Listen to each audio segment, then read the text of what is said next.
નમસ્કાર. શ્રી ભગવતી વિદ્યાલય ધોરણ 5 વિષય ગણિત ગમ્મત ચેપ્ટર નંબર 7 પેટર્ન. વિદ્યાર્થી મિત્રો, આપણે આગળના વિડીયામાં જાદુઈ ચોરસ અને જાદુઈ ષષ્ટકોણ વિશેની માહિતી મેળવી. હવે પછી સંખ્યાઓ અને સંખ્યાઓ વિશેની માહિતી મેળવશું. અહીંયા અમુક પેટર્નો આપેલી છે અને તેમાં સંખ્યાઓ લખેલી છે. 24 + 19 + 37 એવી આપણને પેટર્ન આપેલી છે. સ્ટારમાં 24 લખેલા છે, પંચકોણમાં 19 લખેલા છે, એક બોક્સમાં 37 લખેલા છે. તો સામેની બાજુ એવી જ પેટર્નમાં એ સંખ્યા લખેલી છે. નીચે જોઈએ તો લંબગોળમાં 215, બોક્સમાં 120, એક લંબચોરસ આપેલું છે તેમાં 600 લખેલા છે. બરાબર એની સામેની બાજુ એવું જ બોક્સ છે, એમાં 600, લંબગોળ છે એમાં 215 અને એક બોક્સમાં 120. તો અહીંયા આપણે નીચે એ જ રીતે બનાવી અને સંખ્યા લખવાની છે. ખાલી સ્થાનની પૂર્તિ કરવાની છે આપણે. અહીંયા આપણને એમાં આગળમાં સ્ટારમાં 14 આપેલા છે પ્લસ ખાલી સ્થાન છે. બરાબર સામેની સાઈડ 34 બોક્સની અંદર, પછી સ્ટારમાં 14 અને ગોળમાં 20 આપેલા છે. તો તમારે વિદ્યાર્થી મિત્રો અહીં એવી પેટર્ન દોરી અને અહીંયા સંખ્યા લખવાની છે. જેમ કે જોઈએ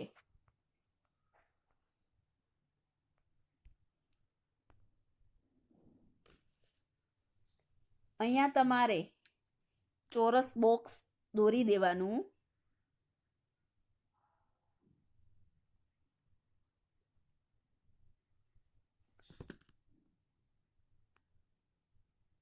અને તેમાં 34 લખી નાખવાના. અહીંયા ગોળ રાઉન્ડ દોરો અને તેમાં 20 લખો. તો એ પેટર્ન છે તે આપણે કમ્પ્લીટ થઈ ગઈ. ત્યાર પછી બી પેટર્ન જોઈએ. તો બી પેટર્નમાં આગળ આપણને ખાલી સ્થાન, એના પછી 42 આપેલા છે, એક ફૂલ દોરેલું છે અને એમાં 42 સંખ્યા લખેલી છે. પછી પાછું ખાલી સ્થાન આપેલું છે. બરાબર સામેની સાઈડ જોઈએ તો 65 પ્લસ ખાલી સ્થાન પ્લસ 80 આપણને આપેલા છે. તો અહીં તમારે પેટર્ન દોરવાની છે. અહીંયા તમે એક ફૂલ દોરી અને ત્યાં તમારે શું લખવાનું છે તો કે 42. અહીંયા તમારે 42 લખવાના છે અને એક ફૂલ દોરવાનું છે. હવે સામેની સાઈડ જોઈએ. અહીંયા જોઈએ તો અહીંયા તમે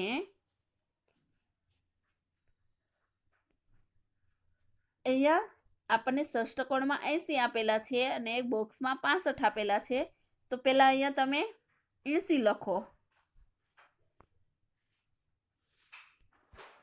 અહીંયા તમારે 80 લખવાના છે અને પેટર્ન દોરવાની છે.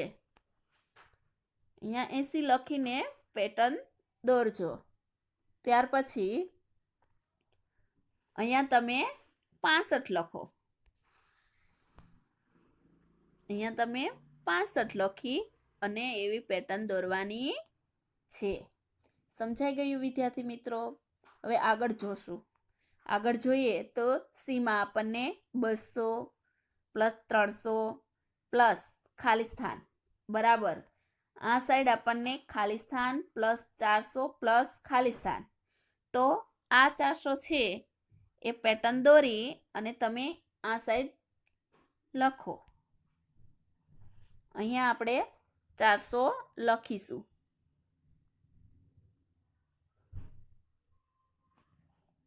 ત્યાર પછી આ પેટર્ન કમ્પ્લીટ થઈ ગઈ. હવે સામેની સાઈડ તો તમે પેટર્ન દોરી અને અહીં તમે 200 લખો.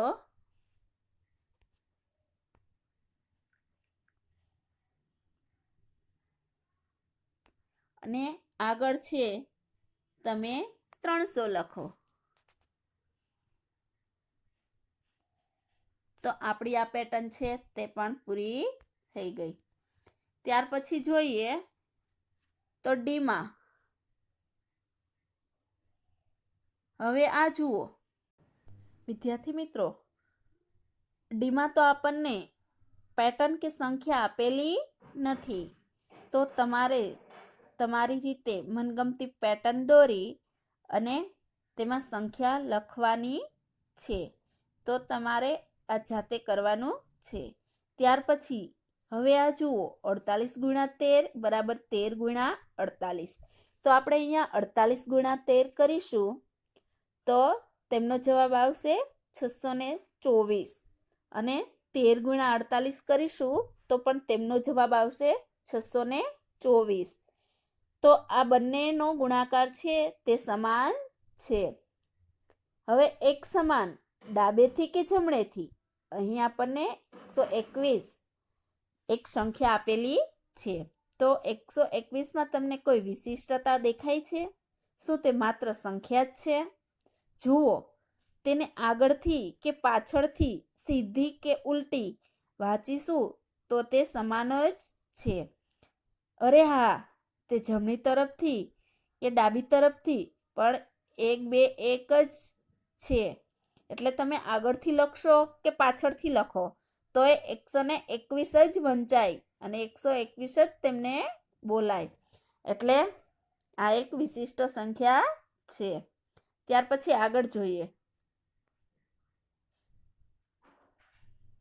ચાલો આપણે આવી સંખ્યાઓ કેવી રીતે મેળવાય તે જોઈશું. કોઈ એક સંખ્યા લ્યો, જેમ કે અહીંયા આપણને 43 આપેલા છે. હવે આ સંખ્યાને અંકોને ઉલટા ક્રમમાં ગોઠવો, એટલે એના અંકો છે તે ઉલટા ક્રમમાં ગોઠવીએ. પાછળ છે આગળ ને આગળ છે પાછળ, તો 34 થશે. હવે આ બંને સંખ્યાનો સરવાળો કરો. આ બંને સંખ્યાનો સરવાળો કરીશું તો કેટલા આવશે? તો કે 77. 77 એ એક વિશિષ્ટ સંખ્યા છે. તેના જેવી બીજી ઘણી સંખ્યાઓ છે. આપણે સંખ્યાને પાછળથી કે આગળથી લખીને ઉલટી કરેલ છે. તમે 77ને આગળથી લખો કે પાછળથી તો એ તો 77 જ થશે. એક બીજી સંખ્યા લ્યો, જેમ કે 48. આ સંખ્યાના અંકોને ઉલટા ક્રમમાં ગોઠવો. 48 છે તેને ઉલટા ક્રમમાં ગોઠવીએ એટલે 84 થશે. આ બે સંખ્યાનો સરવાળો કરો. આ બંનેનો સરવાળો કરીશું તો 132 થશે. તો શું એ વિશિષ્ટ સંખ્યા છે? ના, એ વિશિષ્ટ સંખ્યા નથી. આપણે આને આગળથી કે પાછળથી લખીએ તો એક સમાન આવતું નથી. તો ચાલો આ જ રીતે આ સંખ્યાથી આગળ વધીએ. હવે પાછું તેને આ સંખ્યાના અંકોને ઉલટા ક્રમમાં ગોઠવીએ. તો 132ને ઉલટા ક્રમમાં ગોઠવશું તો 213 થશે. હવે બંને સંખ્યાનો સરવાળો કરીશું. બંને સંખ્યાનો સરવાળો કરીશું તો 363 થશે. હા, આ છે વિશિષ્ટ સંખ્યા. 363 એ વિશિષ્ટ સંખ્યા છે. તમે તેમને આગળથી કે પાછળથી લખશો તો સમાન જ થશે. 3 6 3 લખીએ કે 3 6 3 લખીએ પણ 363 જ થશે. તેથી આપણે જોઈ શકીએ છીએ કે કેટલીક વાર વિશિષ્ટ સંખ્યા મેળવવા માટે વધુ ગણતરીની જરૂર પડે છે. હવે તમે નીચે આપેલી સંખ્યાને વિશિષ્ટ સંખ્યામાં ફેરવવાનો પ્રયત્ન કરો. અહીંયા આપણે 3 સંખ્યા આપેલી છે, A, B ને C. એમાં 28, બીમાં 132 અને સીમાં 273. તો પહેલા એ 28 સંખ્યા લેશું. તો 28 છે તેમને ઉલટા ક્રમમાં ગોઠવતા આપને શું થશે? તો કે 82. હવે 82 વિદ્યાર્થી મિત્રો, આપણે અહીં 82 લખીશું. 28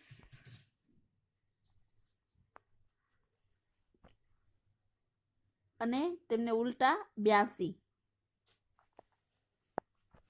બંનેનો સરવાળો કરીશું. બંનેનો સરવાળો કરીશું તો કેટલા થશે? તો કે 110. 110. તો આ સંખ્યા છે તે વિશિષ્ટ સંખ્યા નથી. તેથી આ સંખ્યાને આપણે આગળ વધીએ અને વિશિષ્ટ સંખ્યા મેળવવાનો પ્રયત્ન કરી. હવે અહીંયા આપણને 110 સંખ્યા મળેલી છે. હવે તેમને ઉલટા ક્રમમાં લખીએ. તો 110 એને ઉલટા ક્રમમાં લખીએ તો 0 1 1 0 1 1 આવશે. હવે બંનેનો સરવાળો કરીએ. બંનેનો સરવાળો કરીએ તો આપણને સંખ્યા મળશે 1 2 1 121. તો આપણને આ વિશિષ્ટ સંખ્યા મળી ગઈ. આ સંખ્યાને આગળથી કે પાછળથી લખીએ તો 121 થાય. ત્યાર પછી આપણને આપેલી છે 132. તો હવે એ સંખ્યાને આપણે ઉલટા ક્રમમાં ગોઠવીએ. 132.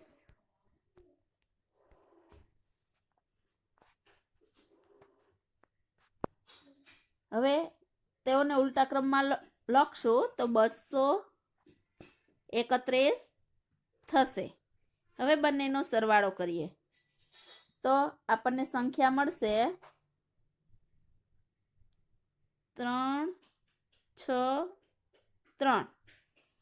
તો આપણને આ સંખ્યા વિશિષ્ટ મળી ગઈ. 363. આગળથી લખીએ કે પાછળથી લખીએ તો સરખી રીતે જ લખી શકાય. ત્યાર પછી આપેલી છે 273. તો આપણે 273 લખીશું. 273. તેને ઉલટા ક્રમમાં ગોઠવશું તો 273 છે એને ઉલટા ક્રમમાં 372 થશે. હવે તેમને સરવાળો કરીએ તો કેટલા થશે?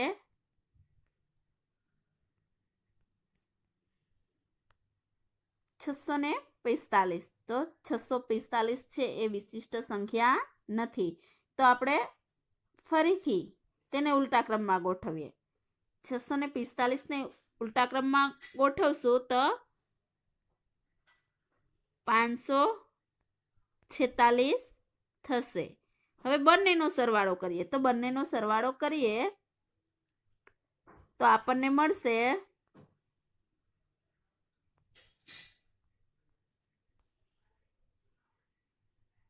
1191. હવે આ સંખ્યા જોઈએ તો પણ વિશિષ્ટ નથી. તો શું કરશું? આગળ વધશું. હજી વિશિષ્ટ સંખ્યા મેળવવાનો પ્રયત્ન કરીશું. તો 1191 ને ઉલટા ક્રમમાં લખીએ.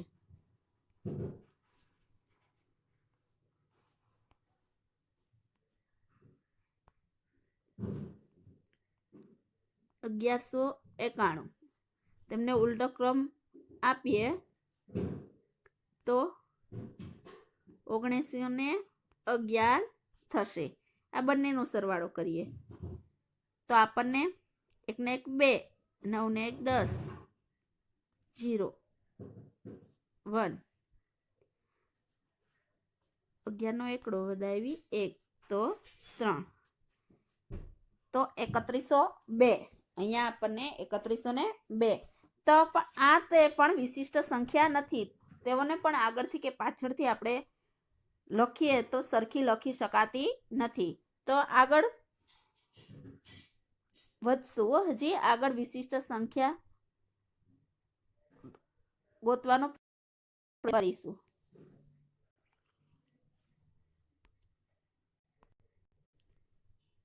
તો હવે 3102 એને ઉલટા ક્રમમાં લખીએ તો 2 0 1 3 બંનેનો સરવાળો તો કેટલા થશે? 5 1 1 5. તો આ સંખ્યા છે તેને આગળથી કે પાછળથી તમે લખશો તો સરખી જ થશે. હવે પાછળથી આપણે જોઈએ તો 5 1 1 5, આગળથી જોઈએ તો 5 1 1 5. તો આ સંખ્યા વિશિષ્ટ સંખ્યા છે. તો વિદ્યાર્થી મિત્રો, હવે તમે જોશો તો વિશિષ્ટ સંખ્યા વિશેની માહિતી મેળવી લીધી. ત્યાર પછી આપણને હવે અહીંયા આપણને શબ્દો આપેલા છે. અંગ્રેજી શબ્દ આપેલા છે. તમે જોયું કે તેને બંને બાજુએથી, ડાબેથી કે જમણેથી વાંચવામાં આવે તો તે સમાન છે, અને તમે એને લખો તો આગળ આપેલા છે, આગળથી લખશો કે પાછળથી લખશો, એક જ સમાન શબ્દ એ થશે. એવા શબ્દ તમારે બીજા ગોતવાના છે. તો બીજા શબ્દ આપણે જોઈએ તો અહીંયા લખીએ તો મેડમ,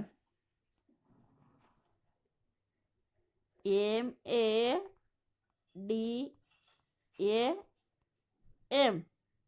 તો તમે આ શબ્દ આગળથી લખો કે પાછળથી લખો, એક સમાન જ થશે. ત્યાર પછી